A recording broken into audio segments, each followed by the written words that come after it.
مفتی رحمت اللہ کے بیان سننے کے لیے ان کے چینل کو سبسکرائب کریں۔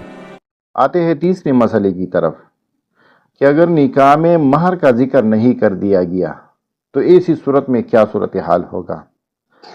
تو اگر نکاح میں کسی نے مہر کا ذکر نہیں کیا اور بغیر مہر کے ذکر کیے نکاح کر دیا تو نکاح تو ہو جاتا ہے، اس پر نکاح میں کوئی اثر اندازی نہیں ہو جاتی، لیکن رخصتی کے وقت ایسی لڑکی کے لیے مہر مثل کا کرانا لازم ہے۔ مہر مثل کیا چیز ہے؟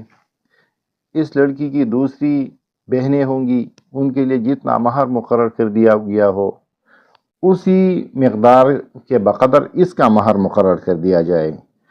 اس کی چچا زاد بہنیں یا دوسری قریبی رشتہ دار جو ہے اس کے لیے جتنا مہر مقرر کر دیا گیا ہے اس لڑکی کا بھی ویسا ہی مہر ہوگا۔ مہر مثل اور کف کا مسئلہ انشاءاللہ آگے آئے گا۔ تو آج کے مسئلے کا خلاصہ یہ ہے کہ بغیر دو گواہوں کے یا دو گواہوں کے دو مرد ہو یا ایک مرد اور دو عورت ہو نکاح منعقد نہیں ہوتا۔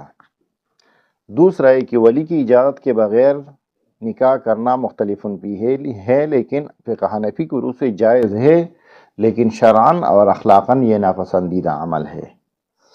نکاح میں اگر مہر کا ذکر نہیں کر دیا گیا تو ایسا نکاح منعقد ہو جاتا ہے، لیکن ایسی لڑکی کے لیے مہر مثل مقرر کرنا لازم ہوگا۔